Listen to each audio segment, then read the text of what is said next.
बिस्मिल्लाहिर्रहमानिर्रहीम। अस्सलाम वालेकुम डियर स्टूडेंट्स। आज हम 2.4 एक्सरसाइज करेंगे क्लास 8 के लिए मैथमेटिक्स का 2.4 एक्सरसाइज। उम्मीद करता हूँ कि पिछले एक्सरसाइज में आप लोगों को कोई मसला ना होगा। उसमें से हमने जो पिछले एक्सरसाइज में किया था उसमें हमने स्क्वायर रूट का जिक्र किया था और स्क्वायर रूट के बारे में मैंने आपको बताया था कि square and root are the opposite of each other. Square जो होता है वो रूट को ख़त्म कर देता है और रूट जो होता है वो स्क्वायर को ख़त्म कर देता है। तो आज हम उसी के ऊपर बात करेंगे। उससे हट कर अगर मैं आपसे कहूँ कि जो स्क्वायर रूट के बारे हमने क्वेश्चन किए थे वही क्वेश्चन उसी जैसे एक्सरसाइज हम अभी करेंगे, लेकिन यहाँ पे हम सिर्फ क्यूब रूट लेंगे। क्यूब रूट जिस तरह हम स्क्वायर रूट की बात कर रहे हैं तो स्क्वायर रूट एक दूसरे के अपोजिट हैं। Same case is here. Cube root जो है वो क्यूब जो होता है 3 को हम कहते हैं, मतलब एक हिस्से को हम 3 दफ़ा मल्टीप्लाई करना। ठीक है, एक ही हिस्से को 3 दफ़ा मल्टीप्लाई करने को क्यूब कहते हैं। जिस तरह एक हिस्से को 2 दफ़ा मल्टीप्लाई करने से हम उसको क्या कहते हैं, हम उसको स्क्वायर कहते हैं। तो बहुत ही आसान एक्सरसाइज है आज जो हम करने जा रहे हैं। बिल्कुल भी इसमें मुश्किल कुछ भी नहीं है। थोड़ी सी आप लोगों को जो है याद रखना होगा कि जो पिछले एक्सरसाइज में हमने किया था उसी जैसा है, लेकिन यहाँ पे क्यूब लेना है बस, और कुछ नहीं है यहाँ पे। तो यहाँ पे मैं करने जा रहा हूँ, शुरू करने जा रहा हूँ। यहाँ question number 2.4 which are the following numbers are not perfect cube. ठीक है, यहाँ पे हमने पिछले एक्सरसाइज में कहा था कि कौन सा नंबर जो है वो परफेक्ट स्क्वायर नहीं है। तो मैंने आपसे कहा था कि जब किसी नंबर के पेयर्स बनते हैं, मतलब सेम नंबर्स बनते हैं, तो उसको हम कहते हैं कि ये परफेक्ट स्क्वायर, उसको हमने ये कहा था कि ये परफेक्ट स्क्वायर है। अब क्यूब की बात आई है तो क्यूब हम 3 को कहते हैं, मतलब हम 3 को जो है इसे 3 को हम क्यूब कहते हैं। ठीक है, इस 3 को।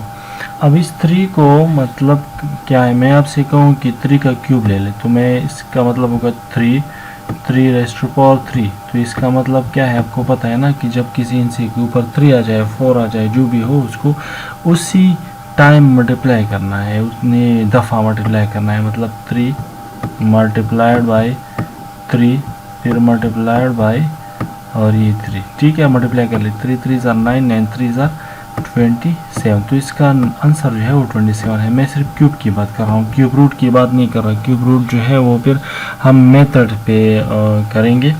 तो सबसे पहले आपको ये याद रखना होगा। तो क्वेश्चन की तरफ आते हैं ताकि टाइम ज़ाया ना हो जाए। बेटा which of the following numbers are not perfect cube.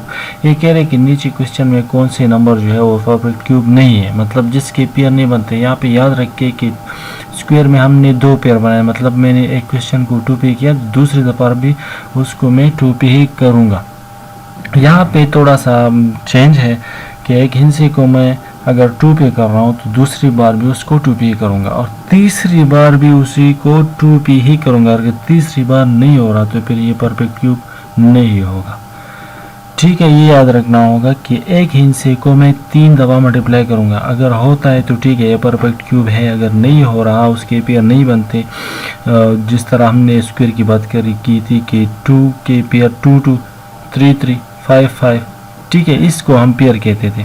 अब यहाँ पे है क्या, मैंने 2 पे किया तो 2 2 2 3 दफ़ा उसको हम करेंगे। तो यहाँ पे क्वेश्चन लिखा है, क्वेश्चन नंबर 1 है 216। ठीक है, यहाँ पे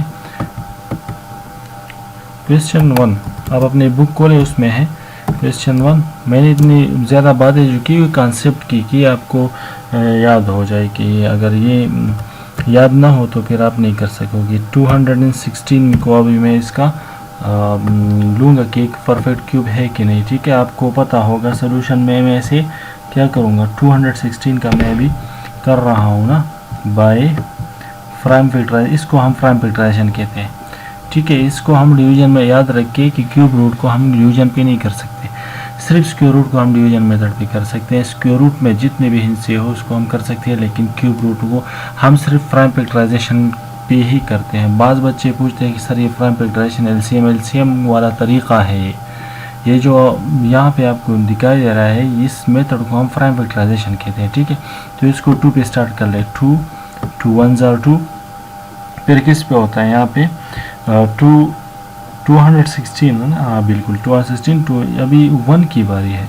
तो 1 तो 2 की टेबल में नहीं आता, तो मैंने आपसे कहा था 1 के साथ मैं 6 को मिलाऊंगा और नीचे 0 आ जाएगा, ठीक है। अब इसको कर ले, 2 8 are 16।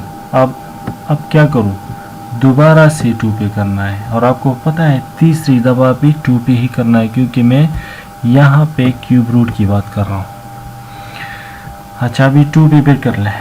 अगर यहाँ पे 2 पे नहीं हो रहा तो फिर आप इसको छोड़ दें, आप ये कहें कि this is not a perfect cube, यही उसका आंसर होगा, ठीक है। ज़रूरी नहीं है कि मैं हर एक इंसी को क्यूब रूट बना लूँ, क्वेश्चन पे डिपेंड करता है। अगर क्वेश्चन है तो ठीक है, नहीं है तो फिर छोड़ दे उसको। अब इसको भी कर ले, 2 5 are 10, ठीक है, और 2 4 are 8, ठीक है। इसके बाद 2 पे होगी, ये देखिए इस 3 हिस्से इसको हम पेयर कहते हैं। वहाँ पे इसके रूप में हमने 2 2 का जिक्र किया था। अभी ये 3 पेयर क्यूब है तो 3 दफ़ा, एक इंसी को 3 दफ़ा, इसको हम एक क्वेश्चन को 3 दफ़ा। अब आपकी मर्ज़ी है, अगर आप इसको किसी भी इंसे भी कर सकते हैं, मतलब अगर मैं 3 पे करूँ तो दूसरी बार भी 3 पे करूँगा। 3 1 are 3, 5 से मैंने 3 ले लिया, 2 रह गया, 2 यहाँ पे आ गया 24, तो 3 8 are 24, ठीक है। अब मैं दोबारा से 3 पे करूँगा क्योंकि क्यूब है। 3 क्या था ये 18 है ना, 3 9 are सॉरी 3 9 are नहीं, 3 6 are 18,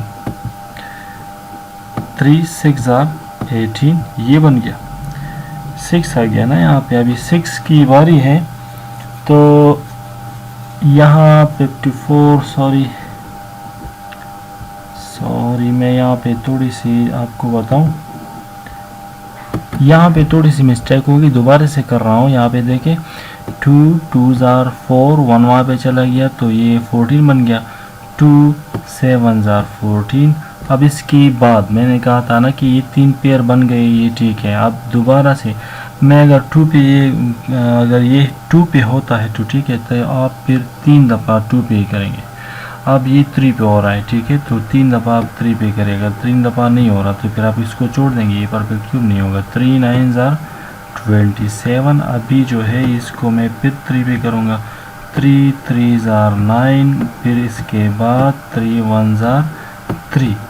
देखें यहाँ पे इसको हम पेयर कहते हैं, ये 2 का एक पेयर बन गया और ये 3 का दूसरा पेयर। अगर 5 का पेयर आप बनाना चाहो तो 5 5 5 इस तरह, तो इसको आप क्या कहेंगे, इसको आप डायरेक्टली यहाँ पे नीचे लिखेंगे कि 216 इज़ अ परफेक्ट क्यूब। बस सिंपली ये लिखना है, बस ये इसका आंसर हो गया, बस बाकी और कुछ नहीं लिखना है। इसी जैसे आप देख रहे हो यहाँ पे बहुत सारे क्वेश्चन है, अपने बुक में देखिए 128 1100 फिर 46,656, ये सारे क्वेश्चन आपके लिए होमवर्क है, आप खुद ट्राई कर लें। फिर भी मसला हो तो फिर आप कमेंट्स में आप ज़रूर बताइएगा कि इसमें मसला है, मैं दोबारा से उसके ऊपर लेक्चर बनाऊंगा, ठीक है। तो कुछ भी नहीं करना है, अगर किसी के क्यूब बनते हैं, मतलब पेयर्स बनते हैं 3 3, तो उसको हम कहेंगे this is a perfect cube. अगर नहीं बनते तो डायरेक्टली उसको कहें कि ये परफेक्ट क्यूब नहीं है, ठीक है। क्वेश्चन नंबर 2 की तरफ आते हैं, find the cube of the following. यहाँ पे क्या करना है, यहाँ पे ये नहीं है कि आपको कहा गया कि ये परफेक्ट क्यूब है कि नहीं, यहाँ पे है कि आप नीचे इसका क्यूब ले लें। दोबारा से कह रहा हूँ, find the cube of the following. Cube का मतलब क्या है कि मुझे नीचे जो है आप इसका क्यूब लेना है। तो क्यूब का क्या मतलब है, क्यूब का मतलब है इसी हिस्से को 3 दफ़ा मल्टीप्लाई करना है बस। तो क्वेश्चन नंबर 2, क्वेश्चन 2 में से क्वेश्चन यहाँ पे है 16 क्यूब, 16 लिखा गया है, 16 है तो 16 की मैं अगर इसको सॉल्व करूँ तो ये क्या आएगा, यहाँ पे मैं लिखूँगा 16 और 16 क्यूब यहाँ पे ये कह रहा है कि क्यूब ले लें, तो ठीक है मैं क्यूब लूँगा अब इसके ऊपर। और क्यूब किस तरह लेना है आपको पता है, इसके ऊपर 3 लिखना है बस ये। अब जब मैंने 3 लिखा तो क्या मतलब हुआ इसका, कोई बता सकता है? मैंने कहा था कि इसके ऊपर जो भी हिस्सा आ जाए उसको इसी हिस्से को उसी दफ़ा उतने टाइम मल्टीप्लाई करना है। ये नहीं है कि 16 3 नहीं, ये गलत है। वहाँ स्टूडेंट्स यहाँ पे गलती कर बैठते हैं। इसका मतलब ये है कि 16, ठीक है 16 फिर मल्टीप्लाइड बाय 16 इसी तरह लिखना है। मल्टीप्लाइड बाय फिर क्या है 16 और फिर मल्टीप्लाइड बाय क्या है,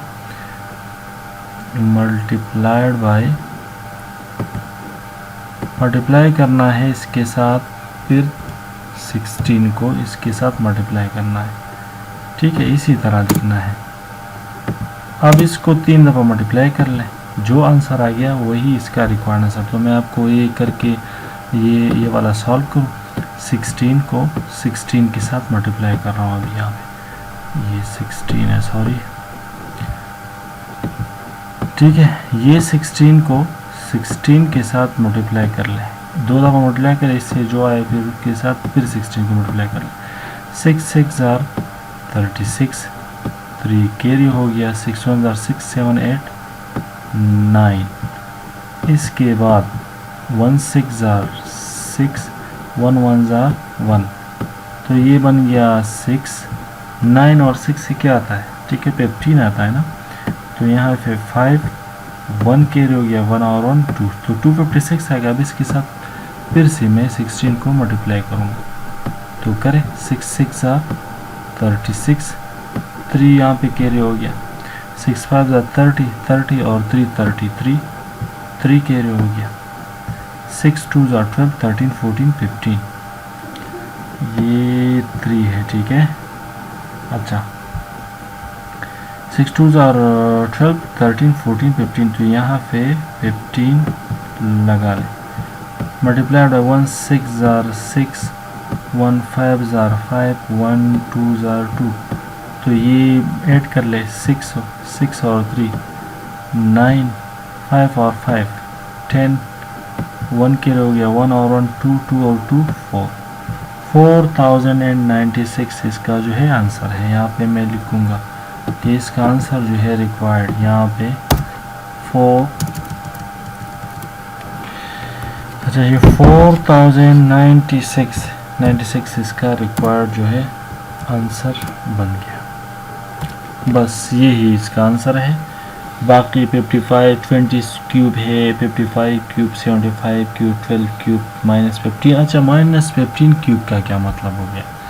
-15 से आप बिल्कुल ना डरे कि ये मुश्किल है। -15 यहाँ पे अगर मैं लिखूँ कि -15 क्यूब, तो इसका मतलब -15 मल्टीप्लाइड बाय -15 मल्टीप्लाइड बाय -15,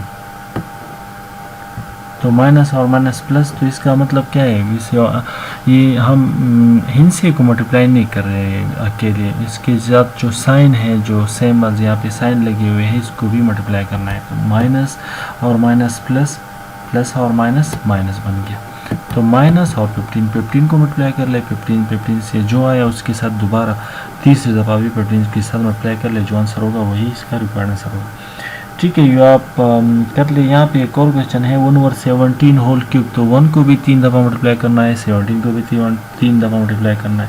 फिर 3 1 19 है, तो 3 को ऊपर जो नॉमिनेटर में है 3 को भी 3 दफ़ा मल्टीप्लाई करना है। जैसे 3 3 9 9 फिर से 27 हो गया, और नीचे 19 मल्टीप्लाइड बाई 19 मल्टीप्लाइड बाई 19 3 दफ़ा मल्टीप्लाई कर ले, तो नीचे वाला नीचे लिखे और आगे ऊपर वाला जो है वो ऊपर लिखे। ये और क्वेश्चन नंबर 10 है 5 और 13, तो 5 को भी 3 दफ़ा मल्टीप्लाई कर ले, 5 5 से 25 25 5 और 125 ऊपर लगेगा, और नीचे जो है 13 13 169, मतलब इस तरह जो आता है 169 तो नहीं आता, 13 13 13 को मल्टीप्लाई कर ले, मेरे ख्याल से इससे 2197 आंसर आता है, तो ये नीचे लिखे, इसका आंसर ये हो गया। ठीक है, उम्मीद करता हूँ ये आसान है, आप इसमें समझ रहे हो, इसलिए मैं इसको जल्दी जल्दी से कर रहा हूँ। फिर भी मसला हो तो आप प्लीज़ कमेंट्स में बता दीजिएगा।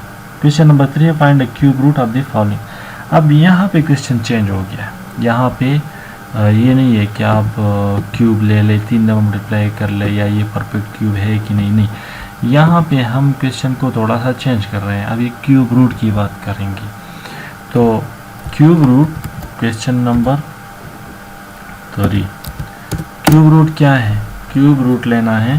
तो क्यूब रूट जिस तरह मैंने कहा कि एक क्वेश्चन का जब हम क्यूब रूट लेते हैं तो किस तरह, बाय प्राइम फैक्टराइजेशन। यहाँ पे क्वेश्चन लिखा गया है, वो क्वेश्चन है 2197 क्यूब। 2000 यहाँ पे मैं लिखूँ,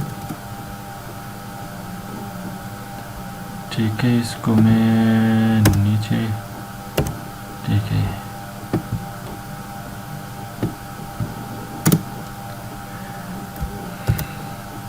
2197 ये क्वेश्चन है। तो यहाँ पे मैं इसको डायरेक्टली कर लूँ, ठीक है, मैं ड्रा करके आपको समझाऊँ। इस पे ऊपर क्यूब रूट लेना है, ठीक है। तो सबसे पहले मैं वो प्राइम फैक्टराइजेशन वाला तरीक़ा करूँगा जिस तरह मैंने पहले किया, 2197। अब इसको आपने ढूंढना है कि किस हिस्से पे ये होता है, ठीक है। पेयर्स बनाने हैं, 3 पेयर बनाने हैं। तो 2, 3, 4, 5 जो भी हो, आप वो हिस्सा ढूंढें जिस पे ये परफेक्ट हो जाए। अब ये कह रहे कि क्यूब रूट है, मतलब इसका क्यूब रूट आप मालूम कर ले, तो इसका मतलब ये है कि ये परफेक्ट क्यूब होगा। तो जब परफेक्ट क्यूब होगा तो आप फिर उसके लिए हिस्सा ढूंढेंगे। फॉर एग्जांपल 2 है, तो 2 को 3 दफ़ा इसके साथ मतलब जो मल्टीप्लाई करने हैं। 3 पे होता है 5, 6, 7। मेरे ख्याल से ये जो क्वेश्चन है ये 1, 2, 3, 4, 5 पे नहीं होता, तो इसको मैं बड़ी सी मतलब जिस पे होता है उस पे कर ले। 13 पे मेरे ख्याल से ये हो जाएगा, जल्दी से हो जाएगा, ठीक है। 13 यहाँ पे लिखें। अब 13 यहाँ पे 21 है, तो 13 2 और 26 आता है, तो ये ज़्यादा हो जाता है। 13 1 13, याद रखिए ध्यान से, यहाँ पे देखिए 13 1 13, तो मैंने 21 से क्या ले लिया, 21 से मैंने 13 ले लिया, तो क्या रह गया यहाँ पे 13 अगर आप लेंगे तो ये 8 रह गया। 8 जो है यहाँ पे आ गया 9 के साथ। 8 जब 9 के साथ आ जाए तो फिर मैं 13 को ऐसे इनसे के साथ मल्टीप्लाई कर ले, जिससे ये 69 यहाँ पे क्या रह गया था, 13 1 13। दोबारा सुन ले, तो 21 से मैंने 13 ले लिया, तो ये क्या रह गया यहाँ इस पे 21 तक, तो 7 8 8 रह गया। तो 8 जो है वो 9 के साथ 89 बन गया। अब 13 के साथ क्या मल्टीप्लाई कर लूँ, 13 मल्टीप्लाइड बाई, ऐसे इनसे को मल्टीप्लाई कर ले जिससे ये 89 आ जाए, या इससे ज़्यादा ना हो जाए, कम आ जाए लेकिन ज़्यादा नहीं।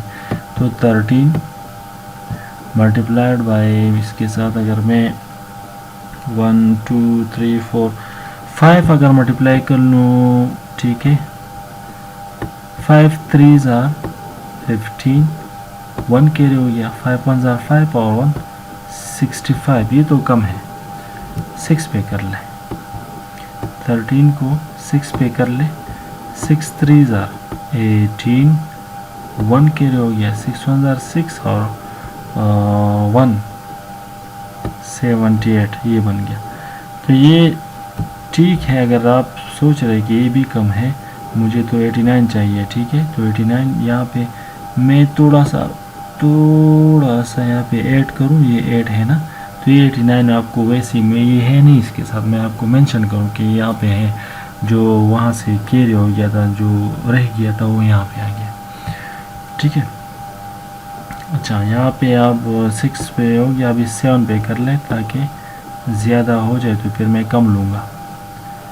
6 पे हो गया, 7 पे, 7 3 21, 2 कैरी हो गया, 7 1 7 8 9, ये देखिए यहाँ ये 91 आ गया। तो मुझे 91 तो नहीं चाहिए ना, मुझे तो 89 चाहिए, तो ये कम ज़्यादा हो गया, ये वाला ज़्यादा हो गया। तो मैं ये 6 वाला लूँगा, तो यहाँ पे 6 लगा ले और 13 6 आर 78। अब यहाँ पे 89 से मैंने 78 जो है वो मतलब ले लिया। तो जब मैंने यहाँ से 89 यहाँ पे रह गया और 13 6 आर क्या गया 78। तो 97 से 28 को अगर आप तो 13 6 आर क्या 78 आ गया ना। तो ये याद रख के मैं ये दोबारा से आपको दिलाऊँ याद कि ये 89 से मैंने 78 ले लिया। आप माइनस कर लें। माइनस किस तरह, मैंने 89 से जो है 78 ले लिया, तो कितने हिस्से बच गए काउंट कर ले आप। 11 रह गया, तो वही सारा 11 जो है वो इस 17 के साथ आ गया, तो ये 117 बन गया। अब 13 के साथ 1 2 3 4 5 6 7 8 9 जितने भी इनसे है आप मल्टीप्लाई कर लें कि उससे ये 117 ही आ जाए। अगर मैं 13 के साथ 9 मल्टीप्लाई कर लूँ या 8 जो भी हो, मतलब 8 मल्टीप्लाई कर ले, 8 3 आर 24, 1 से 2 से 3 4 5, ठीक है। मैं इसलिए ये नहीं रहा कि टाइम ज़ाया ना हो जाए, मैं डायरेक्टली कर रहा हूँ कि 8 पे मैं कर लूँ, क्योंकि ये हिस्सा बहुत बड़ा है, 117 चाहिए। 8 3 आर 24, 2 कैरी हो गया, 8 1 आर 8 9, 8 1 आर 8 9 10, ये 104 हो गया। ये देखिए 104 जो है वो कम है, तो मैं 13 को फिर लूँगा, मुझे 117 चाहिए 9 के साथ। 3 9 9 3 आर 27, 2 कैरी हो गया, 9 1 आर 9, ठीक है, 10 11, ये मेरे ख्याल से 117 आ गया। 117 यहाँ पे आ गया, तो किस पे हो गया 9 पे, ठीक है। अब दोबारा से क्योंकि परफेक्ट क्यूब है तो मैं दोबारा 13 पे करूँगा, ये तो आसान हो गया। 13 सॉरी 13 यहाँ पे लिख के दोबारा 13 ज़ा 169 होता है, याद है ना। 13 को 13 के साथ मल्टीप्लाई कर ले तो 169। अब ये 13 पे होता है, 13 1 ज़ा 13, ये देखिए ये पेयर बन गए।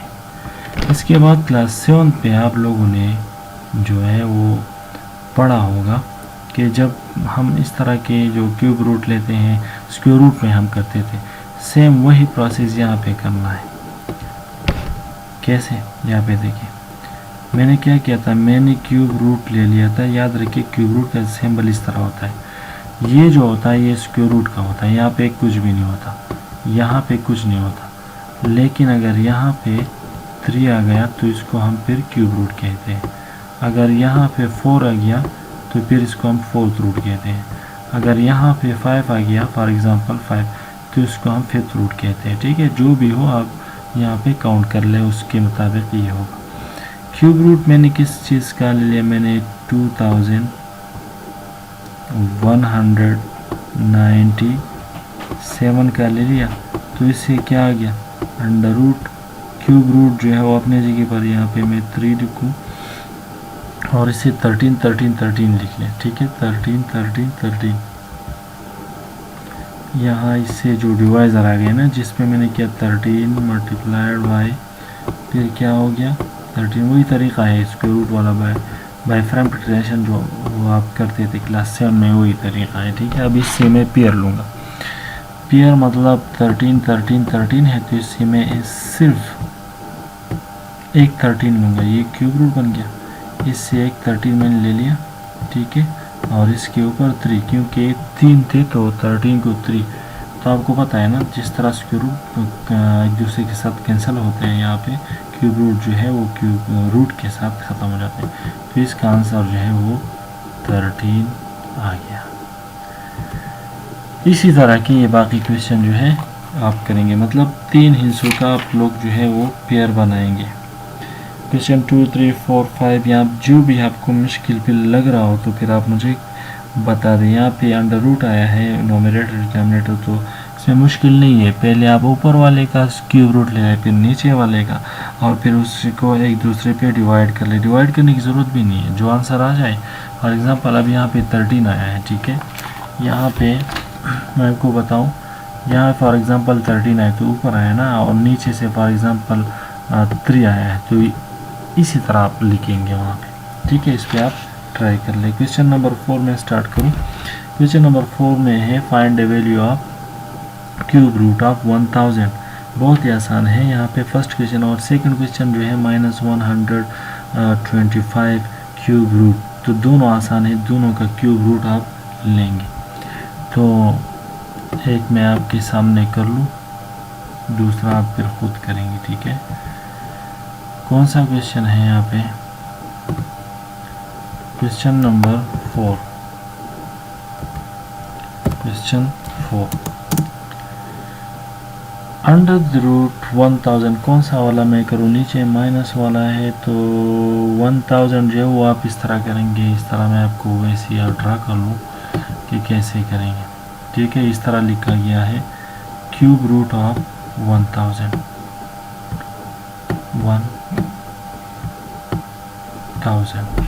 ऐसे लिखा गया, तो बिल्कुल आसान है। यहाँ पे आप इसको, ठीक है ना, समझ रहे हो, कर सकते हो आप, ये आप खुद कर लें, इसको आप खुद कर ले, आपका होमवर्क हो गया।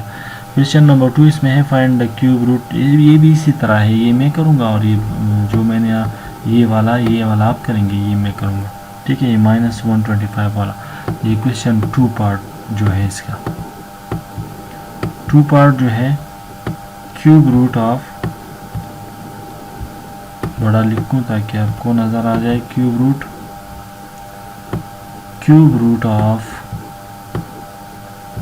क्या है -125। ये माइनस जो है इसका आप टेंशन ना लें, इसको मैं बाद में भी लगा सकता हूँ, मुझे 125 का क्यूब रूट लेना है बस, तो ठीक है। उसी तरह 125, क्योंकि अगर माइनस को मैं 3 दफ़ा मल्टीप्लाई करूँ तो फिर भी उससे वही आता है, ठीक है। अच्छा, यहाँ पे -125 डायरेक्ट लिख के माइनस जो है वो इसके साथ लगेगा, ये 5 पे होता है, तो 5 2 ज़ार 10, फिर 2 वहाँ पे 5 5 ज़ार 25, फिर 5 पे कर ले, 5 5 ज़ार 25 और 5 1 ज़ार 5, ये बन गया ना। तो यहाँ पे मैं लिखूँगा, क्या लिखूँगा, इससे क्या आ गया, इससे माइनस, ये असल में -5 -5 है, -5 मल्टीप्लाइड बाई -5 मल्टीप्लाइड बाई -5, ऐसे लिखेंगे, ठीक है। अब आपको ये क्यूब रूट है, सॉरी मैं भूल गया, ये फिर क्यूब रूट मैंने ले लिया, -5 जिस तरह मैंने 13 लिया था, यहाँ पे -5 आप ले लें और इसके ऊपर 3 लिखे, तो ये 3 के साथ कट किया, इसका आंसर है -5, बस यही इसका रिक्वायर्ड जो है वो आंसर बन गया, -5, ठीक है। तो आसान है बहुत ज़्यादा, यहाँ जो भी क्वेश्चन आपको नज़र आए ना उसका क्यूब रूट लेना है, तरीका ये है, मुश्किल नहीं है, ठीक है, ट्राई कर ले। Question number last 5 number question कर रहा हूँ, लास्ट क्वेश्चन इसी एक्सरसाइज का, इसी चैप्टर का लास्ट क्वेश्चन है, ठीक है। क्वेश्चन नंबर 5, क्वेश्चन 5, ये 5 क्वेश्चन है, क्या कह रहे हैं, ये इम्पॉर्टेंट है, ठीक है, आपके बोर्ड एग्ज़ाम के लिए, अगर बोर्ड एग्ज़ाम है तो इम्पॉर्टेंट है, अगर आप वैसी एग्ज़ाम हम ले रहे हैं तो उसके लिए भी बहुत ज़्यादा इम्पॉर्टेंट है। इसमें ए की वैल्यू मालूम करनी है, बहुत ही आसान है। यहाँ पे क्वेश्चन लिखा गया है कि ए क्यूब इज इक्वल टू, यहाँ पे लिखा गया है कि ए क्यूब इक्वल टू 729,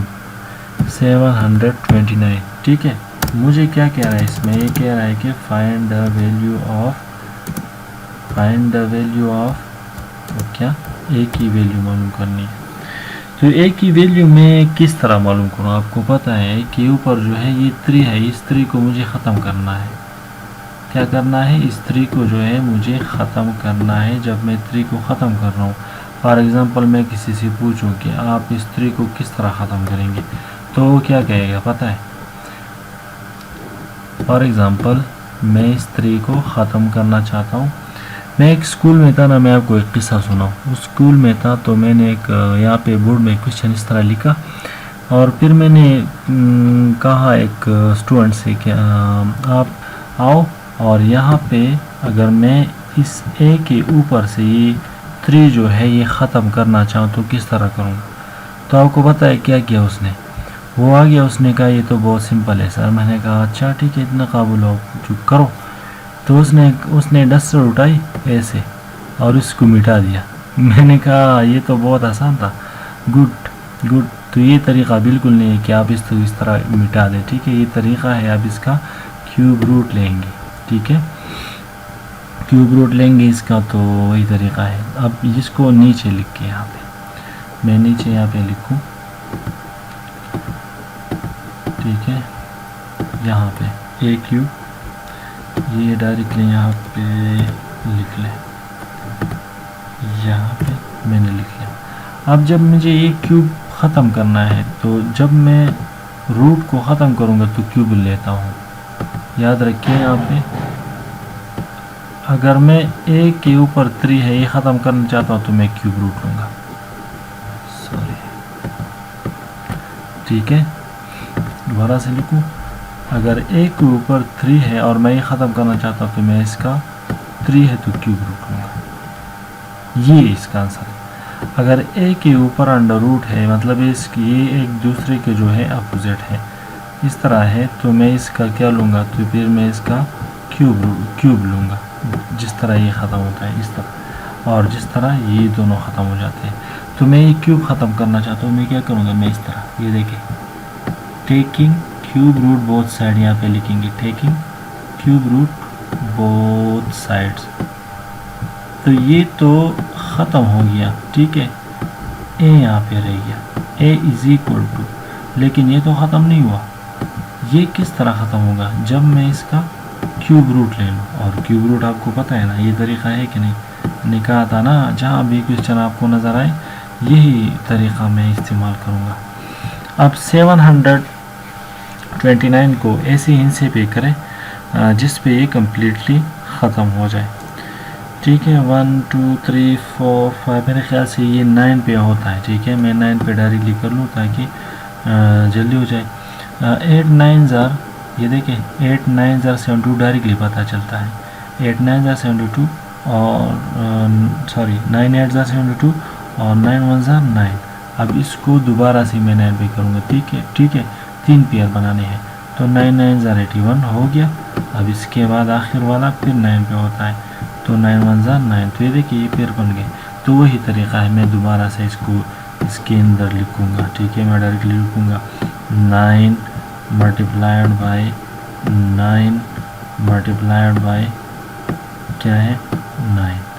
तो इसके बाद आंसर इसका क्या होगा, इस 3 9 है तो मैं से एक 9 लूँगा और इसके ऊपर 3 लिखूँगा, और को पता है ये ख़त्म होता है। तो इसका आंसर जो है 9, तो मैं यहाँ पे लिखूँ कि ए इज़ इक्वल टू क्या 9, आंसर हो गया।